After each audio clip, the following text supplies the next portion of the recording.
So valuation of goodwill ये आपका 3rd unit का पहला चैप्टर है। अब गुडविल यानी क्या? Reputation of business, right? कि अपने फ्यूचर में कितना प्रॉफिट कमाएंगे, नॉर्मल प्रॉफिट से ज्यादा। अपने नॉर्मल प्रॉफिट कितना होता है पता है? आपने 10 लाख रुपए इन्वेस्ट किया होता है, आपके दिमाग में 10% मिलेगा, मतलब लाख रुपए। पर अगर उससे ज्यादा कमा रहे हो ना तुम, तो मतलब तुम्हारी बिजनेस की गुडविल है मार्केट में, ऐसा। अब कॉलर अपनी डिक्शनरी के अंदर बता रहे हैं कि the current value of expected future income in excess of normal rate of return. जैसे बताया मैंने कि नॉर्मल रेट ऑफ रिटर्न अगर तुम्हारा 10% है, लेकिन तुम प्रॉफिट उससे ज्यादा कमा रहे हो, जो एक्सेस है ना, डिफरेंस, वो तुम्हारी गुडविल है। तो सुपर नॉर्मल अर्निंग को अपने गुडविल बोलते हैं। अब वैल्यूएशन ऑफ गुडविल अपने क्यों करते हैं, उसकी जरूरत क्या है, ये एमसीक्यू में आएंगे। तो when there is a change in the profit sharing ratio among the partners, यानी पार्टनर्स हैं अंदर अंदर डिसाइड करते हैं कि हम अपने प्रॉफिट शेयरिंग रेशियो को चेंज करेंगे। जब नए पार्टनर को एडमिट किया जाए, जब नया पार्टनर जो है ना, सॉरी पार्टनर वो मर जाए या तो रिटायर होता है। And in case of joint stock company, अगर कोई जॉइंट स्टॉक कंपनी हो ना, तो अगर उस कंपनी को बेचा या किसी कंपनी के साथ में उसको अमालगमेट किया यानी मिलाया, तो अपने इसको क्या बोलेंगे, इसके अंदर इंक्लूड करेंगे। Okay, now in case of joint stock company, evaluation of goodwill कब आता है? तो पहले तो हमने अपना बिजनेस किसी दूसरी कंपनी को बेचा या तो किसी दूसरी की कंपनी के साथ में अमालगमेट यानी कि ज्वाइन हुए अपने, जब हमारा स्टॉक एक्सचेंज का कोटेशन, मतलब स्टॉक एक्सचेंज की प्राइस हमारी पहले से पता नहीं है, और शेयर्स हमने वैल्यू करने हैं। किसके लिए शेयर वैल्यू करने हैं? शेयर की कीमत निकालनी है। किसके लिए? टैक्सेशन पर्पस के लिए।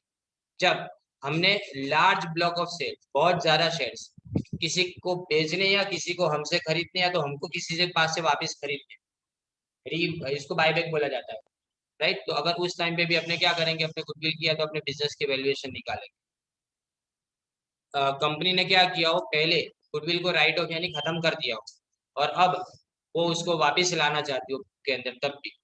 And when the company is being taken over by the government, government company को ले जाती है, और एक तरह के शेयर्स को दूसरी तरह के शेयर्स में कन्वर्ट करना हो, तब भी तुमको क्या, गुडविल की वैल्यूएशन की जरूरत पड़ेगी।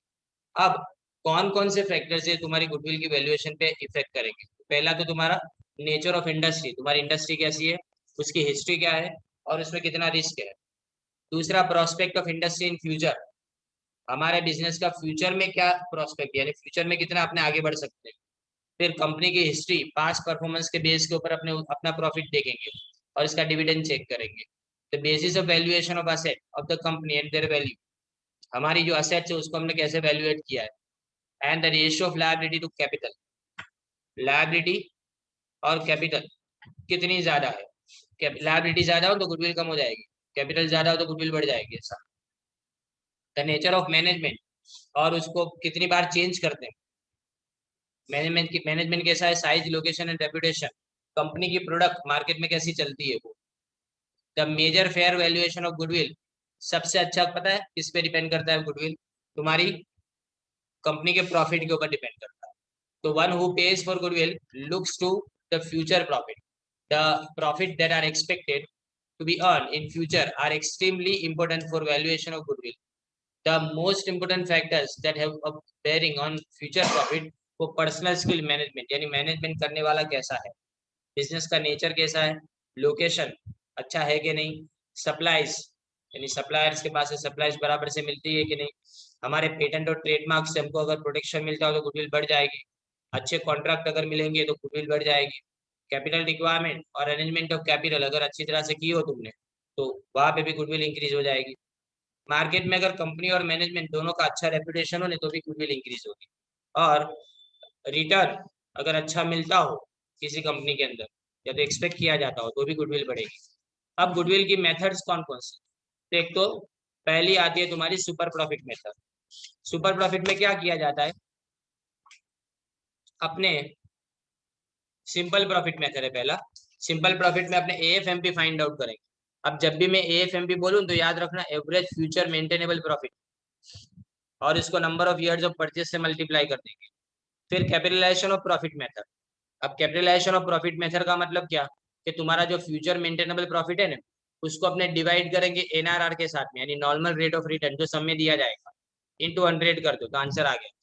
ये तुम्हारा वैल्यू ऑफ बिजनेस, सुनो ये तुम्हारी वैल्यू ऑफ बिजनेस आती है।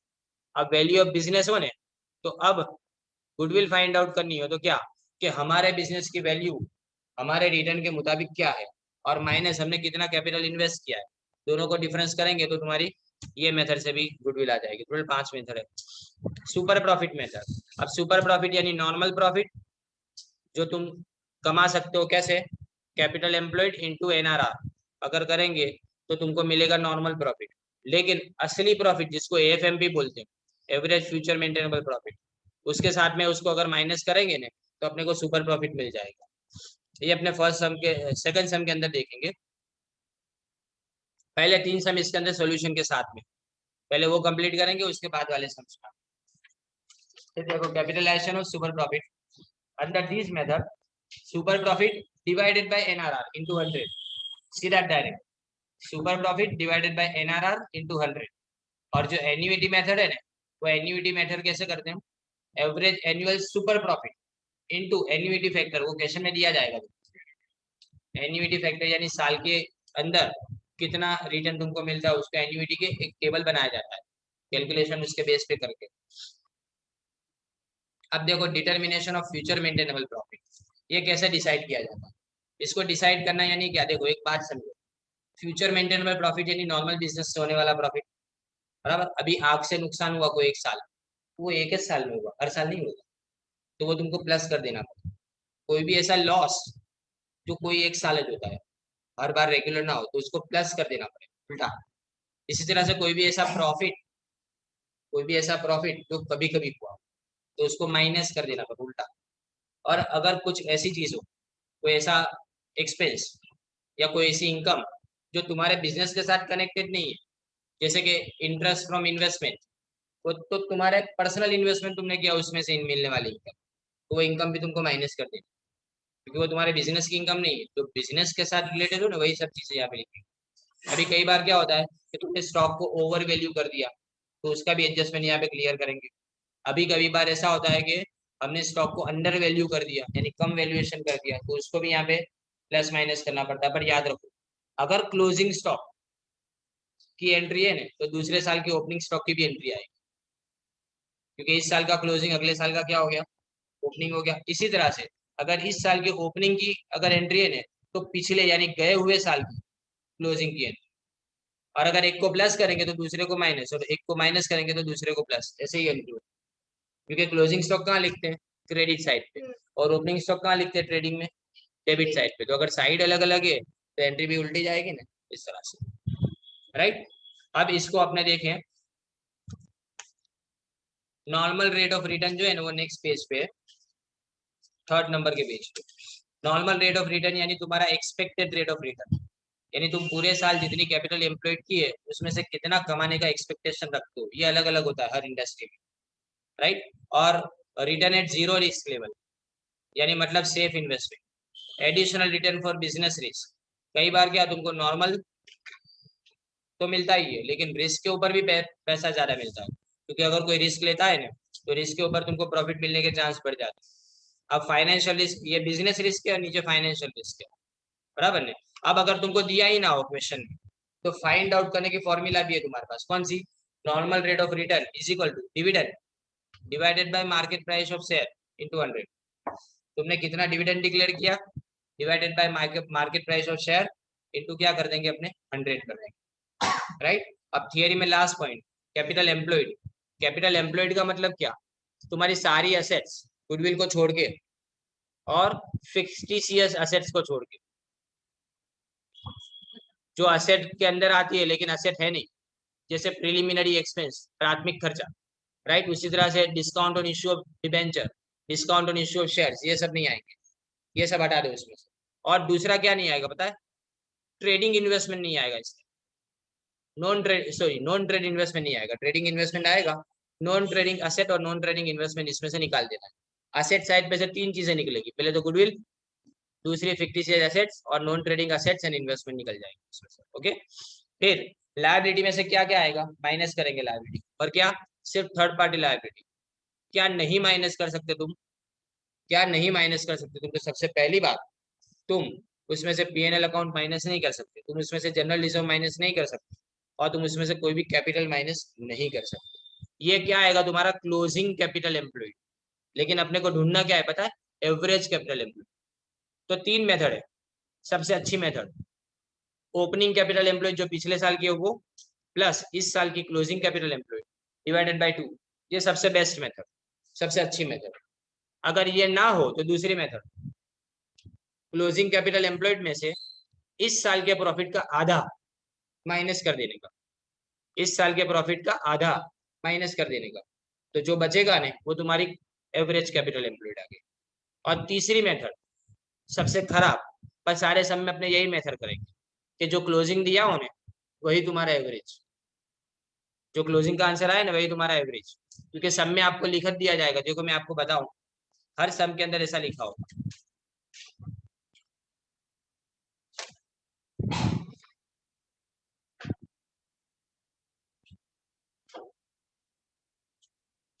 ये वाला सब देखो ये लिखा ही है, closing trading capital employed as on 31 March 2015, page number 7 पे, पेज नंबर 7। उसमें थर्ड एडजस्टमेंट नीचे वाला जो है ना सम, एक लास्ट वाला सब, उसमें डायरेक्ट लिखा दिया है। क्या लिख दिया है कि नॉर्मल रेट ऑफ रिटर्न किस में है, तो on closing trading capital employed लिखा है ना, क्लोजिंग ट्रेडिंग कैपिटल एम्प्लॉयड। इसका मतलब इस साल की क्लोजिंग कैपिटल एम्प्लॉयड है वही तुम्हारी एवरेज कैपिटल एम्प्लॉयड। इसी तरह से एक दूसरे सब में भी बता रहा हूँ, देखो पेज नंबर 8 पे देखो, पेज नंबर 8 में भी तुम्हारा फोर्थ सम है, उसमें सबसे लास्ट में एक लाइन लिखी है कि द कैपिटल एम्प्लॉयड में बी टेकन एज ऑन 31/3/2015, छह क्लास में ब्रैकेट में लिखा है वो। यानी जो आखिरी कैपिटल एम्प्लॉयड है ना वही तुम्हारी कैपिटल एम्प्लॉयड, यानी उसी को डायरेक्टली ले लेना है, तो कोई कैलकुलेशन करने की जरूरत ना पड़े। उसी तरह से ये वाले लास्ट वाले उसी पेज पे लास्ट सम भी देखो, द कैपिटल एम्प्लॉयड में be taken as on 31 March 2015 लिखा है ना। तो इसका मतलब सीधी जो सबसे खराब मेथड है वही अपने यूज करेंगे इसका। ओके, तो अभी मैं आपको फर्स्ट सम के अंदर बता रहा हूँ कि कैपिटल एम्प्लॉयड कैसे फाइंड आउट करते हैं। ये वाला सम, पहला सम, पेज नंबर है तुम्हारा 4, the balance sheet of MD limited.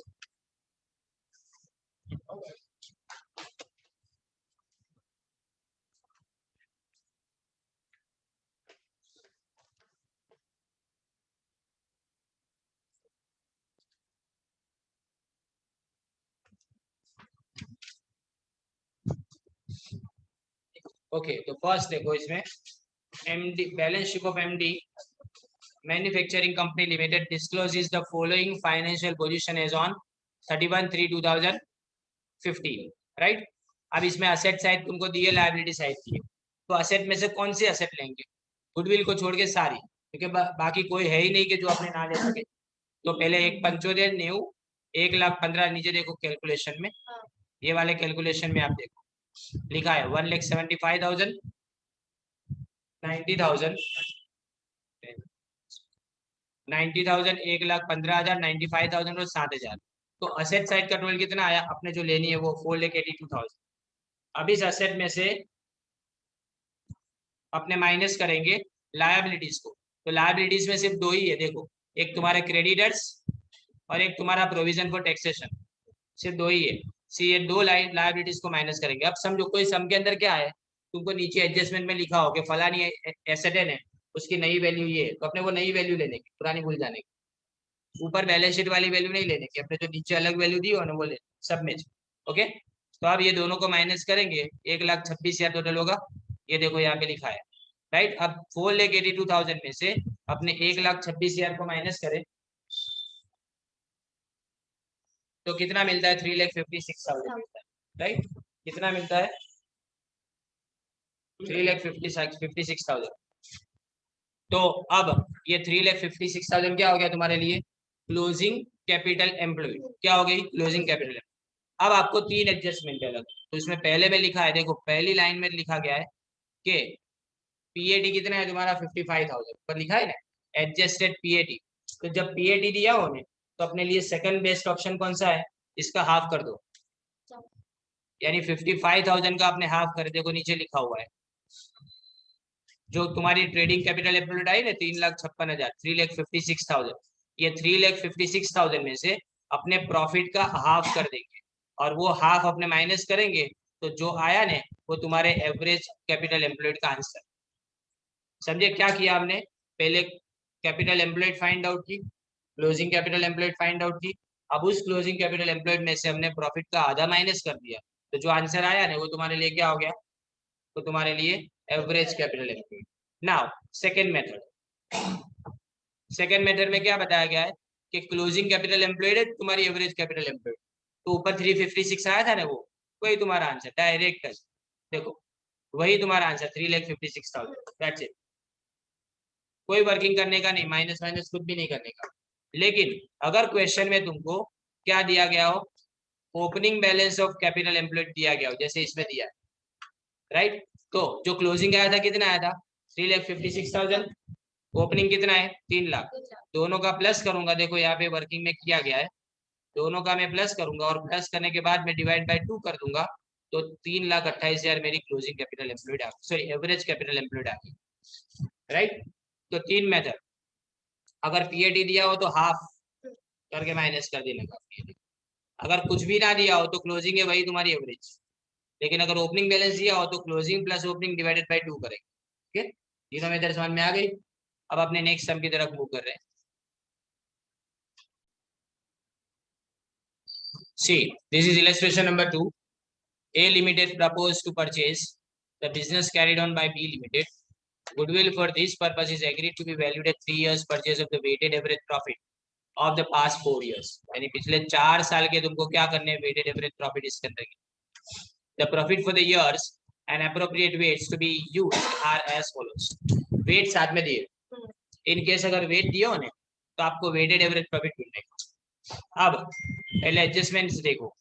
पहला adjustment, B limited close books of account on every 31 March, right. और पहला adjustment first 1/4/2014 a part of machinery, machinery का एक हिस्सा जिसकी बुक वैल्यू कितनी है 25,000, वो सोल्ड फॉर ₹25,000, यानी 25,000 की चीज को 25,000 में बेचा। There was no profit no loss and but the proceeds were wrongly credited to sales account. हमने गलती से कहाँ लिख दिया उसको? सेल्स में लिख दिया। अब इससे ना तुम्हारी दो इफेक्ट पड़ेगी। फर्स्ट ऑफ ऑल सेल्स में से तुमको हटाना पड़ेगा इसको, राइट। अब सेल्स में से हटाओगे इसको तो सेल्स तुम्हारा कम हो गया, सेल्स कम होने से प्रॉफिट कम हो जाएगा। समझ रहे हो मैं बता रहा हूँ वो। और कौन से साल का? 1/4/2014 लिखा है, मतलब 14-15 का। तो 14-15 के प्रॉफिट में नीचे आप देखो, अगर आप सॉल्यूशन के अंदर, तो आपको पता चलेगा, देखो 25,000 लेस किए गए cell proceed of machine, wrongly credited to sales account 25,000, right? 25,000. Now another thing, दूसरी चीज क्या, अगर तुमने सेल्स में माइनस किया, सेल्स में प्लस किया, ध्यान दो, सेल्स में अगर प्लस किया है तो इसका मतलब तुमने मशीनरी में इसकी एंट्री नहीं की होगी। इन केस अगर तुमने मशीनरी के अंदर इसकी एंट्री नहीं की है, तो अब अगर मशीनरी में से तुम हटा दोगे इसको, ध्यान दो, मशीनरी में से इसको हटा दोगे तो मशीनरी कम हो जाएगी। तो मशीनरी कम हुई तो मशीनरी के ऊपर का डेप्रिसिएशन भी कम हो जाएगा। सेल करूंगा तो मशीनरी में से माइनस करूंगा, तो मशीनरी कम हुई तो मशीनरी 25,000 कम हो गई, तो उसके साथ में उसके ऊपर का 25,000 के ऊपर का डेप्रिसिएशन भी तो कम होगा ना। तो डेप्रिसिएशन अगर कम हुआ तो अपने फायदा हुआ कि नुकसान? फायदा। तो वो ऐड किया है, देखो उसी के ऊपर जो मैंने अभी एंट्री बताई ना, इसके एग्जैक्टली ऊपर depreciation on plant and machinery 2,500 रुपये, है नहीं, राइट। तो क्या एंट्री आई यहाँ पे? दो अलग अलग एंट्री। पहली एंट्री कौन सी? एक तो सेल्स के ऊपर जो इफेक्ट आती है, वो जो सेल्स के ऊपर इफेक्ट आती है वो यहाँ लिखेंगे, और दूसरी इफेक्ट कहाँ लिखेंगे? डेप्रिसिएशन की इफेक्ट। ओके,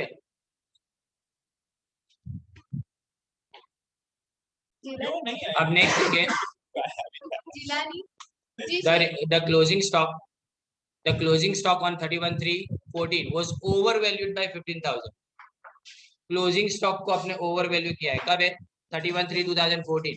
अब 31/3/2014 यानी कौन सा साल हुआ? पहले वो देखो, 13-14 हुआ, इट इज 13-14। वो कौन सा साल हुआ? 2013-14। उसका क्लोजिंग स्टॉक, अब क्लोजिंग स्टॉक को ओवर वैल्यू किया, ज्यादा लिखा तुमने, ज्यादा लिखा मतलब अगर उसको मैं कम करूंगा तो आदिल मुझे बता कि कहाँ पे आता है क्लोजिंग स्टॉक? क्रेडिट साइड पे आता है, क्रेडिट की कोई भी आइटम अगर कम होगी तो प्रॉफिट बढ़ेगा कि कम होगा? बढ़ेगा। कम होगा, राइट। तो 15,000 जो है ना वो क्या हो जाएगा तुम्हारा कम। कौन से साल में? ध्यान दो, 13-14 में 15,000 कम होगा। लेकिन इस साल का जो क्लोजिंग स्टॉक है वो अगले साल का क्या हो गया? Opening stock. अब ओपनिंग स्टॉक कहाँ लिखते हो? डेबिट में। अगर डेबिट साइड को अगर मैं क्या करूंगा? ओवर वैल्यू यानी कम करूंगा, तो डेबिट साइड को अगर कम करूंगा तो क्या हो जाएगा? प्रॉफिट बढ़ जाएगा। यानी पहले क्लोजिंग स्टॉक के टाइम पे प्रॉफिट कम हुआ और ओपनिंग स्टॉक के टाइम पे प्रॉफिट बढ़ गया। तो 2013-14 में मुझे माइनस करना है और 2014-15 में मुझे उसको प्लस करना है। तो now see in the solution कि क्या किया गया। देखो, ये 2013-14 में over valuation of closing stock को लेस किया, और यहाँ पे देखो 2014-15 में over valuation of opening stock को उन्होंने क्या किया? 15,000 को यहाँ पे प्लस किया। इज इट समझ गए? क्लियर? क्योंकि ये बात को अब एक एक एंट्री अलग अलग करके समझा रहा हूँ, ध्यान देना इस पे। फिर आगे थर्ड एंट्री देखो, ईच ईयर्स प्रॉफिट, हर साल के प्रॉफिट में 10,000 रुपए की इनकम हमारी है, वो भी किस में से आती है? नॉन ट्रेड इन्वेस्टमेंट में से आती है। तो इनकम है ये। अगर इनकम को निकाल दूंगा तो सब साल का नुकसान, एक साल में नहीं सब साल, तो सबके सब साल में तुमको 10,000 निकालने पड़ेगा, क्योंकि हर साल की इनकम है किसी एक साल की नहीं। तो देखो, तुमने देखा होगा नॉन ट्रेड इन्वेस्टमेंट है ना, अपने ट्रेडिंग इन्वेस्टमेंट चले, नॉन ट्रेड इन्वेस्टमेंट ना चले। नॉन ट्रेड इन्वेस्टमेंट निकाल देते तो अपने जब कैपिटल एम्प्लॉय ढूंढते तब, तो इसकी प्रॉफिट को कैसे लिख सकते हो तुम? तो इसीलिए यहाँ पे इनकम यहाँ से भी गई, दूसरे साल में से भी गई, तीसरे साल में से भी गई, और फोर्थ ईयर में से भी तुमने माइनस की, सब में से माइनस, इनकम इसलिए माइनस। और अब लास्ट में प्रॉफिट फॉर द ईयर 2011-12, 11-12 का जो प्रॉफिट है उसमें क्या इंक्लूड किया गया है? Capital profit. अब कैपिटल प्रॉफिट नहीं लिखना चाहिए, रेवेन्यू प्रॉफिट लिख सकते हैं पीएनएल अकाउंट में, लेकिन कैपिटल प्रॉफिट अपने पीएनएल अकाउंट में नहीं लिख सकते। तो इसको 15,000 को क्या करना पड़ेगा? माइनस करना पड़ेगा। लेकिन कौन से साल में? 11-12 में। तो सी 11-12 के अंदर यहाँ पे कैपिटल प्रॉफिट इंक्लूडेड पहले ही साल में, पहली एंट्री की है 15,000 माइनस, राइट। अब ये जो तुम्हारा है ना, प्लस माइनस करने के बाद में पहले साल का आंसर आया तुम्हारा 1,00,000, दूसरे का आया 1,80,000, थर्ड का आया तुम्हारा 2,40,000, और फोर्थ का आया तुम्हारा 3,22,500। ये भी क्या है तुम्हारे लिए पता है? ये तुम्हारा नया प्रॉफिट, ये तुम्हारा एवरेज फ्यूचर मेंटेनेबल प्रॉफिट, जिसको नीचे टेबल में लिखा है देखो, B calculation of weighted average profit. ये तुम्हारे एडजस्टेड प्रॉफिट को तुमको लिख देना है। यहाँ पे तुमने एडजस्टेड प्रॉफिट लिखा, उसको वेट के साथ में मल्टीप्लाई करेंगे। अब सवाल कि वेट के साथ में मल्टीप्लाई कब करेंगे? तो जब प्रॉफिट हर साल का इंक्रीजिंग हो, बढ़ने वाला प्रॉफिट हो। तो यहाँ देखो 1,00,000 के बाद 1,80,000, 2,40,000, उसके बाद में 3,22,500। अब ये इंक्रीजिंग ना भी हो रहे तो भी इसमें लिखना पड़ेगा। क्यों? क्योंकि क्वेश्चन में ऊपर वेट दिया है, क्वेश्चन में तुमको वेट दिया है। अगर ना दिया हो ने तो अपने चेक करने का कि इंक्रीजिंग प्रॉफिट है कि नहीं। अगर प्रॉफिट हर साल का बढ़ता हो, बीच में अगर कोई भी एक बार कम हो जाए तो ना चले, हर साल का अगर बढ़ता हो तो अपने क्या करेंगे? इसको इसमें यहाँ पे। बात क्लियर हुई इतनी? ओके। तो ये वेट के साथ में मल्टीप्लाई करेंगे। अब वेट के साथ मल्टीप्लाई करने के बाद में वेटेड प्रॉफिट आएगा। तो तुम्हारा वेटेड प्रॉफिट कितना आ गया? 24,70,000। उसको तुम टोटल ऑफ वेट्स के साथ में डिवाइड करोगे, ये साइड पे किया गया है, राइट। अब ये आएगा तुम्हारा 2,47,000। अब क्वेश्चन में ही लिखा है कि कितने साल की परचेस। तो यहाँ देखो 3 years purchase of weighted average profit. कितने साल की परचेज है? 3 साल की परचेज। तो जो आया है तुम्हारा 2,47,000, उसको 3 साल के साथ में अपने मल्टीप्लाई कर देंगे, then finally we will get the answer and that is 7,41,000। Okay, ये तुम्हारा फाइनल आंसर हुआ। ये किसकी कौन सी मेथड हुई? एवरेज फ्यूचर मेंटेनेबल प्रॉफिट को ढूंढने की मेथड। अब ये लास्ट और थर्ड इलस्ट्रेशन आपका, the net profit of star limited after tax. ये शॉर्ट सम है, ये शॉर्ट सम है, और इसमें दो मेथड एक साथ में आपको लिखी गई है। देखिए, इसमें net profit after tax directly दे दिया है चारों 4 साल का, 60,000, 63,700, 500, 69,000 एंड 78,000। आप देख सकते हो हर साल का प्रॉफिट बढ़ रहा है। तो वेट नहीं दिए तो भी कंपलसरी आपको लगा। लास्ट ईयर का भी देखो 88,500, 5 साल का प्रॉफिट दिया है। हाँ yes, and average trading capital employed capital दे दिए डायरेक्ट क्वेश्चन में, आपको ढूंढने नहीं है सारे 6 लाख रुपए। अब मार्केट रेट ऑफ इंटरेस्ट 8% है और रिस्क कितना 2%, तो 8 + 2 तो एनआरआर आ गया तुम्हारा नॉर्मल रेट ऑफ रिटर्न कितना 10%। मतलब जो 6.5 लाख की कैपिटल है ना, उसपे तुमको 10% प्रॉफिट होना चाहिए, मतलब 65,000 का प्रॉफिट होना चाहिए। कितना प्रॉफिट होना चाहिए तुमको? 65,000 का प्रॉफिट होना चाहिए। अब देखते हैं कि कितना असल में प्रॉफिट होता है। देखो पहले अपने ये सब प्रॉफिट को वेट के साथ में मल्टीप्लाई करें। Calculation of ASP, average annual super profit, right. अब देखो 60,000, 1,27,500 ये सब का टोटल करें तो 11,49,000 आएगा। डिवाइडेड बाय 15 करो, डिवाइडेड बाय क्या करूं मैं 15 करूं, तो 76,600 ये मेरा रेगुलर प्रॉफिट है, मतलब हर साल में इतना कमाऊंगा। लेकिन मैंने कैलकुलेट क्या किया कि अगर 6.5 लाख मैंने कैपिटल एम्प्लॉयड की है तो 10% मुझे मिलना चाहिए, तो मेरा नॉर्मल प्रॉफिट कितना आना चाहिए 65,000। तो मैं एक्स्ट्रा कितना कमा रहा हूँ 76,600 में से 65,000 माइनस करो तो जो मिलता है वो अपना सुपर प्रॉफिट हुआ 11,600। ये मेरा एक्स्ट्रा प्रॉफिट है ना। ये एक्स्ट्रा प्रॉफिट को number of years of purchase जो आपको क्वेश्चन में स्टार्टिंग में दिया है फर्स्ट में, देखो 5 years purchase of super profit दिया है कितना 5 साल का। तो ये जो आया ना 11,600 उसको अपने क्या करेंगे 5 साल के साथ में मल्टीप्लाई कर देंगे, तो 58,000 तुम्हारी गुडविल आ गई। ये पहली मेथड और पहला कैलकुलेशन हो गया। Now second calculation, calculation of goodwill under capitalisation of super profit. तो सुपर प्रॉफिट कितना है 11,600, उसको डिवाइड करेंगे एनआरआर के साथ यानी नॉर्मल रेट ऑफ रिटर्न यानी 10% के साथ इंटू 100 तो 1,16,000 गुडविल। अब कोई ऐसा ना समझे कि गुडविल हर मेथड से सेम आएगी ना, हर मेथड से गुडविल अलग अलग आएगी। तुम कौन सी मेथड अडॉप्ट करते हो उसके ऊपर गुडविल की वैल्यूएशन आती है, राइट। तो ये सम हुआ। अब सारे जितने कैलकुलेटिव सम्स है वो अपने कल कंप्लीट कर लेंगे, कितना भी टाइम हो उसके अंदर अपने कंप्लीट कर लेंगे कल के दिन, और कल गुडविल का चैप्टर अपना कंप्लीट हो जाएगा। ओके।